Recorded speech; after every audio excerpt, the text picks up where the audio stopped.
సంవత్సరాల తరబడి ఎన్ని మందులు వాడినా మీ మోకాల నొప్పులు తగ్గట్లేదా? ప్రాణ పెయిన్ క్లినిక్ లో అత్యాధునిక చికిత్స. ఎప్పుడెప్పుడు అని ఎదురు చూస్తున్న మూడో విడత రైతు రుణమాఫీ సమయం రానే వచ్చింది.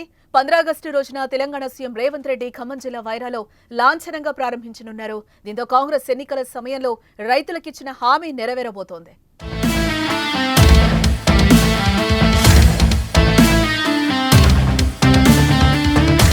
ఖమ్మం జిల్లాలో సీతారామ ప్రాజెక్టు ప్రారంభోత్సవం అనంతరం జరిగే బహిరంగ సభలో రైతు రుణమాఫీని ప్రకటించనున్నారు సీఎం రేవంత్ రెడ్డి. రుణమాఫీకి 32.50 లక్షల మంది రైతులు లబ్ధిదారులుగా ఉన్నట్టు వ్యవసాయ శాఖ గుర్తించింది. ఈ మేరకు ప్రభుత్వం బడ్జెట్లో నిధులు కేటాయించింది.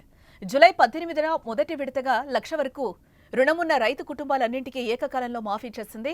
11,14,412 మంది రైతులకు 6,034.97 కోట్లు విడుదల చేసింది.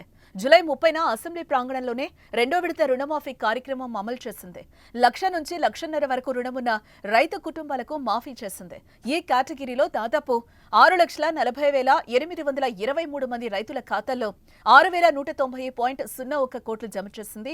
12 రోజుల్లోనే దాదాపు 17.55 లక్షల రైతుల కుటుంబాలకు 12,000 కోట్లకు పైగా రుణమాఫీ నిధులు జమ చేయటం తెలంగాణ చరిత్రలో ఇదే మొదటిసారి అని ప్రభుత్వం వెల్లడించింది. మూడో విడతలో 1.50 లక్షల నుంచి 2 లక్షల వరకు ఉన్న పంట రుణాలు మాఫీ చేస్తూ రైతు కుటుంబాల బ్యాంకు ఖాతాల్లో నిధులు జమ చేస్తారు.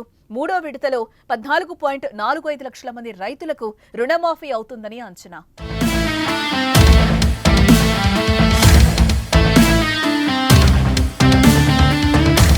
మీ బిజినెస్ ఏదైనా మీ ఊర్లో ప్రమోషన్ చేయాలంటే అది సుమన్ టీవీతోనే సాధ్యం. ఇప్పుడే సంప్రదించండి.